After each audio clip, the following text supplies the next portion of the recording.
Gemoy diplomasi gagal total.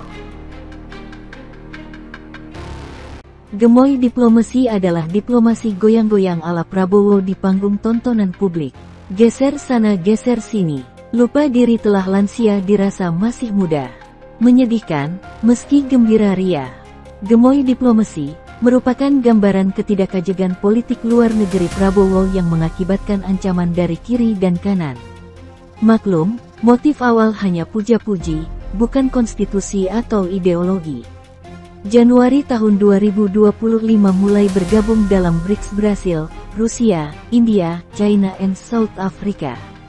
Kehadiran Indonesia disambut hangat China. Dalam pandangannya Prabowo masih sama dengan Jokowi sebagai pelanjut kebijakan ekonomi pro-China. Di dalam negeri ada suara kritik atas politik blocking Indonesia tersebut. Tetapi suara kritis itu lambat laun menghilang.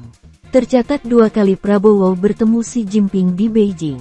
Naga-naga dalam negeri merespons positif dan konstruktif kebersamaan Indonesia dalam BRICS.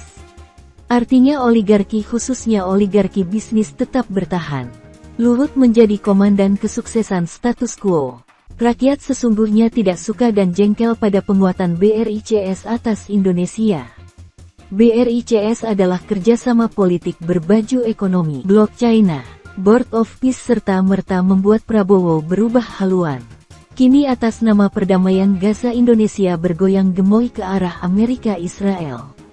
Urusan ekonomi dengan Agreement of Reciprocal Trade atau ART, Amerika menyembelih Indonesia. Penandatanganan agreement Februari tahun 2026 menjadi formal penyerahan kedaulatan ekonomi dan politik Indonesia kepada blok Amerika. Indonesia memainkan politik goyang gemoy atau zigzag, berbelok tajam ke Bob. Ternyata hal ini fatal. Israel tandem Amerika itu adalah musuh rakyat Indonesia, musuh kemanusiaan, dan musuh peradaban. Prabowo memperlihatkan kebodohannya.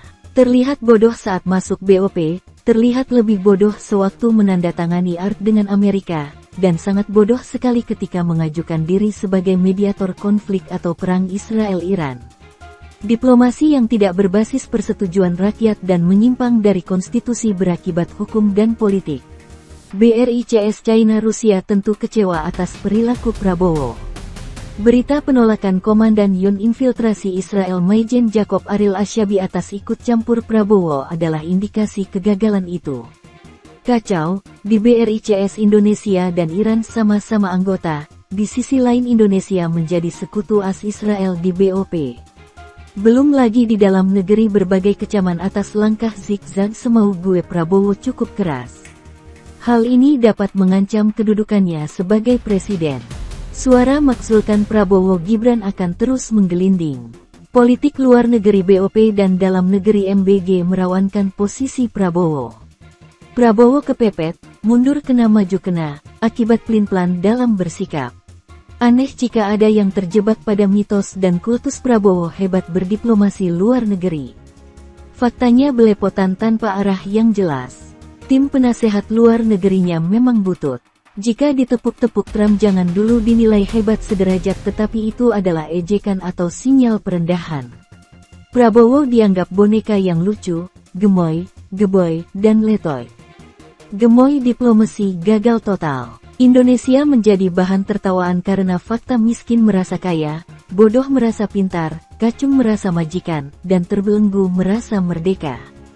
Saatnya berubah, kita harus buat kaya, pintar, dan merdeka tanpa Prabowo.